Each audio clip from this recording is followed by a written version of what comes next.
पिता पुत्र और पवित्र आत्मा के नाम पर आमीन। कैथलिक चर्च के विरुद्ध बहुत से आरोप अन्य क्रिश्चियंस उठाते हैं। उसमें से एक जो कि बहुत ही महत्वपूर्ण है वो ये है कि कैथलिक्स मरियम को बहुत ही बड़ा मानते हैं, मरियम की आराधना करते हैं। तो आज हम इस विषय पे चर्चा करने की कोशिश करेंगे। कैथलिक चर्च क्या वास्तव में मरियम की आराधना करती है? मरियम को क्यों इतना ऊंचा दर्जा देती है? क्या यीशु मसीह से ज़्यादा महत्वपूर्ण हो गई मरियम? क्या मरियम के बिना क्या हम यीशु के पास नहीं जा सकते? ऐसे बहुत सारे सवाल हैं।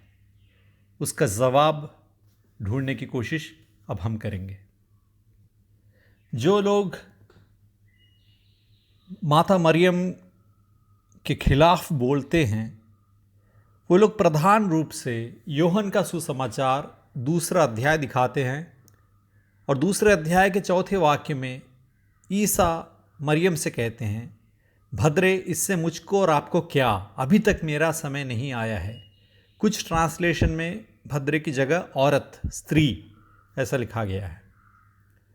तो इसे देखकर बहुत से लोग कहते हैं कि देखो, स्वयं यीशु मसीह, स्वयं ईसा मसीह खुद मरियम को उतना स्थान नहीं दे रहे हैं, उतना दर्जा नहीं दे रहे हैं, उसका अपमान कर रहे हैं। यहाँ पर उसकी विनती का जवाब इस प्रकार दे रहे हैं कि इससे मुझको और आपको क्या, स्त्री बुला रहे हैं, माँ तक नहीं बुला रहे हैं। तो तुम क्यों माता को इतना स्थान देते हो, इम्पोर्टेंस देते हो? तो इसके जवाब में मैं एक बात बोलना चाहूँगा कि सबसे पहले हमें याद रखना है कि पुराना नियम ज़्यादातर हिब्रू भाषा में लिखा गया है और कुछ थोड़े बहुत भाग अरमाइक भाषा में लिखे गए हैं, लेकिन ज़्यादातर हिब्रू भाषा में लिखा गया है। और नया नियम ग्रीक भाषा में लिखा गया है। ओरिजिनली ग्रीक भाषा में लिखा है। समझिए, ये ईसा मसीह जो बात करते थे वो अरमाइक भाषा थी। अरमाइक भाषा में नहीं लिखा गया है नया विधान, वो लिखा गया है ग्रीक भाषा में। वो भी सालों के बाद, यीशु मसीह के पुनरुत्थान के और स्वर्गारोहण के भी 25-30 साल के बाद लिखा गया है पहला नया विधान का ग्रंथ, और वो भी ग्रीक भाषा में लिखा गया है। अब आप ही सोचिए कि हम यदि एक भाषा में बात कर रहे हैं और उस भाषा के यदि ट्रांसलेशन हम दूसरी भाषा में करने की कोशिश करते हैं तो हमें कितनी दिक्कत आती है, क्योंकि हर भाषा में उपयुक्त वाक्य हमें हमेशा नहीं मिलता है। बिल्कुल वैसा ही अर्थ देने वाला शब्द, वाक्य शायद बहुत दुर्लभ होता है। तो इसलिए हर ट्रांसलेशन में मुश्किलें हैं। इस बात को आप पहले समझने की कोशिश कीजिए। इसलिए हमें ओरिजिनल भाषा में ध्यान देना चाहिए कि ओरिजिनल भाषा में क्या लिखा गया था, क्योंकि ट्रांसलेशन करने में उसके अर्थ बहुत ही बदल जाते हैं। और सोचने की बात है, 2000 साल पहले लिखी गई बात है, और उस समय के सोच विचार क्या थे, उस समय की भाषा क्या थी। भाषा में तो हमेशा फर्क आते रहता है। ऐसे वाक्य जो कि 100 साल पहले हिंदी में थे वो शायद कुछ लुप्त हो चुके हैं, आजकल दिखाई नहीं दे रहे हैं।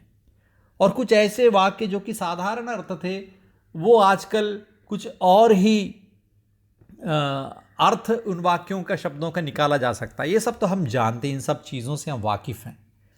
तो हम देखें कि यीशु मसीह ने भद्रे क्यों कहा, माता क्यों नहीं कहा, स्त्री क्यों कहा।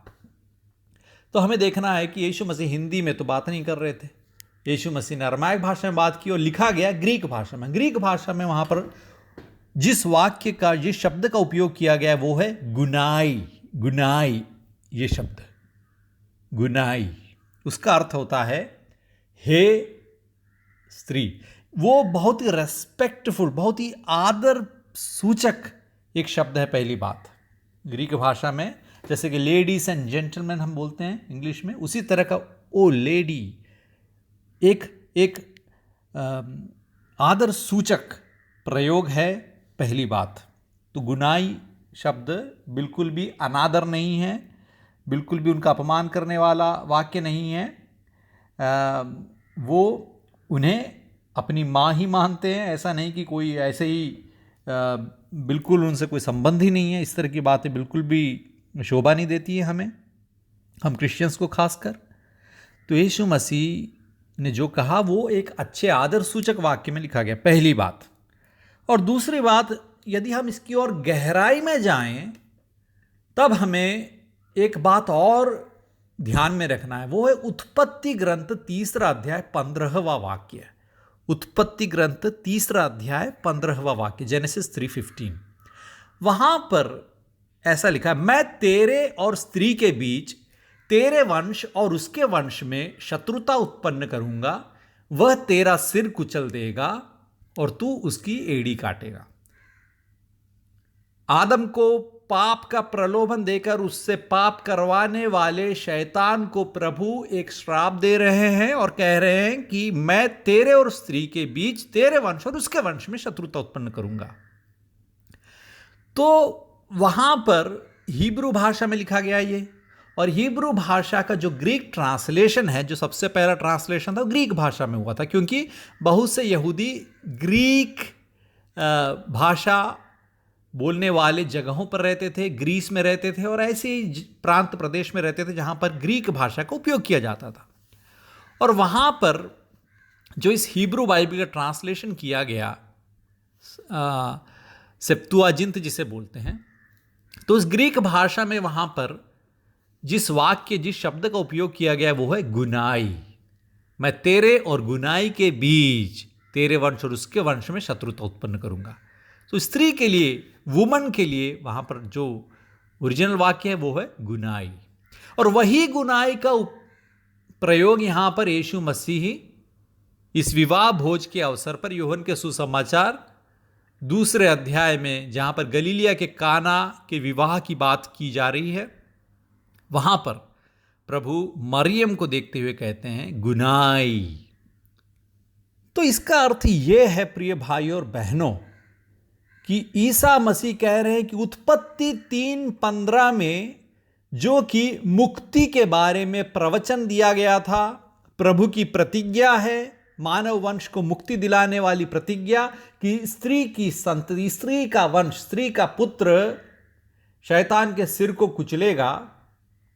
तो प्रभु यीशु मसीह यहां पर काना के विवाह में मरियम को दूसरों के सामने बोल रहे हैं कि हे गुनाई, उत्पत्ति 3:15 में जिसके बारे में प्रवचन, जिसके बारे में भविष्यवाणी की गई थी, वो आज पूरी हो रही है। प्रभु के मन में जो स्त्री थी, वो स्त्री आज मेरे सामने खड़ी और उसको देखकर प्रभु कहते हैं गुनाई। इसका अर्थ यह है कि यही है वो स्त्री जिसका वंश, यानी कि जिसका पुत्र शैतान के सिर को कुचलने वाला है। यही है इसका गहरा अर्थ, इसका डीपर मीनिंग। और इस बात की पुष्टि हम कैसे करते हैं?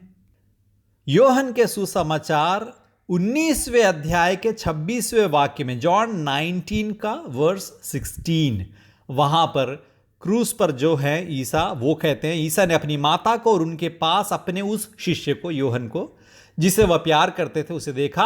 उन्होंने अपनी माता से कहा, भद्रे, यह आपका पुत्र है। वहां पर भी जो शब्द है वो है गुनाई। वहां पर भी ईसा मसीह मरियम को देखते हुए मां नहीं कह रहे हैं, लेकिन भद्रे, स्त्री, गुनाई कह रहे हैं, गुनाई, यह आपका पुत्र है। और फिर से आपका ध्यान मैं यूहन्ना के सुसमाचार 2 अध्याय के 4 वाक्य में लेके आ रहा हूं। वहां पर प्रभु ने कहा था, भद्रे, इससे मुझको और आपको क्या, अभी तक मेरा समय नहीं आया है। अभी तक मेरा समय नहीं आया है, ध्यान दीजिए। और 19वें अध्याय के 26वें वाक्य में समय आ चुका है। कौन से समय की बात कर रहे थे प्रभु? यूहन्ना के सुसमाचार 2 अध्याय में काना के विवाह भोज में वे कह रहे थे, हे स्त्री, हे गुनाई, शैतान के सिर को कुचल के मनुष्य को मुक्ति दिलाते हुए पिता के नाम की महिमा गाने का समय अभी नहीं आया है। और 19वें अध्याय 26वें वाक्य में क्रूस पर, जहां पर शैतान के सिर को प्रभु कुचल रहे हैं, उत्पत्ति ग्रंथ 3 अध्याय 15वें वाक्य की जो भविष्यवाणी है उसको वहां पर पूरा करते हुए दिखाई दे रहे हैं। वहां मरियम को देखते हुए प्रभु कहते हैं, गुनाई अभी समय आ गया है, शैतान के सिर को कुचलने का समय आ गया है। और वहां पर प्रभु कहते हैं मरियम को देखते हुए, भद्रे वुमन गुनाई। तो ये था दूसरा अर्थ।